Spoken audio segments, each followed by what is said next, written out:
ఈరోజు ఏంటమ్మా వంటలు? ఈరోజు కమ్మగని పచ్చళ్ళు కలిపాను రా. దెబ్బకాయ నిమ్మకాయ రెండు కలిపాను. అలాగే ఈరోజు ఏం చేశానో తెలుసా? చూడు, ముద్దపప్పు, మెంతొంకాయ కూర. ఇది ఆల్రెడీ మన ఛానల్లో రెసిపీ పెట్టాను, ఫుల్ వీడియో పెట్టాను, ఛానల్లోకి వెళ్ళి చూడండి. లేత వంకాయలు తీసుకొచ్చారు మా వారు, చక్కగా మెంతొంకాయ కూర వండాను. అలాగే టమాటా రసం,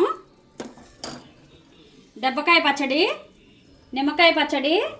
ఇది కూడా, ఈ రెండు కూడాను మన ఛానల్లోని షార్ట్ వీడియో పెట్టాను ఎలా చేయాలో అనేటువంటిది. అందులో ఛానల్కి వెళ్ళి చూడండి. చల్లని మీగడ పెరుగు, వేడివేడి అన్నం. ఇదండి ఈరోజు మా ఇంట్లో వంటలు.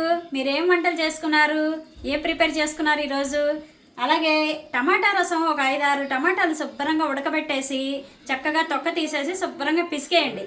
పిసికేసి అందులోని ఉప్పు, పసుపు, అలాగే కరివేపాకు, కొత్తిమీర, తర్వాత చింతపండు ఇవన్నీ వేసి, పచ్చిమిరపకాయలు కూడా అన్నీ వేసి, కాస్త ధనియా పొడి కూడా వేసి శుభ్రంగా మరిగించండి. మరిగించేసి ఒక 5-6 కానీ, ఒక 6-7 కానీ, 10 లోపు మిరియాలు తీసుకోండి. మిరియాలను ఒక 4-5 వెల్లుల్లి రబ్బలను 2 మిక్సీ ఆడేసి ఆ పేస్ట్ కూడా వేసేయండి. శుభ్రంగా మరిగించేసి ఆవాలు, మెంతులు, 2 మెంతులు, జీలకర్ర, ఎండుమిరపకాయలు, ఇంగువ పోపు వేసుకోండి. రసం అయితే అదిరిపోతుంది, చాలా బాగుంటుంది. మరి ఇదేండి ఈరోజు మా ఇంట్లో వంటలు. మా వంటలు ఎలాగున్నాయో కామెంట్ చేయండి, ఛానల్కి లైక్ చేయండి, షేర్ చేయండి, సబ్స్క్రైబ్ చేసుకోండి. అలాగే ప్లీజ్ సపోర్ట్ చేయండి, రెసిపీస్ని ఫాలో అవ్వండి.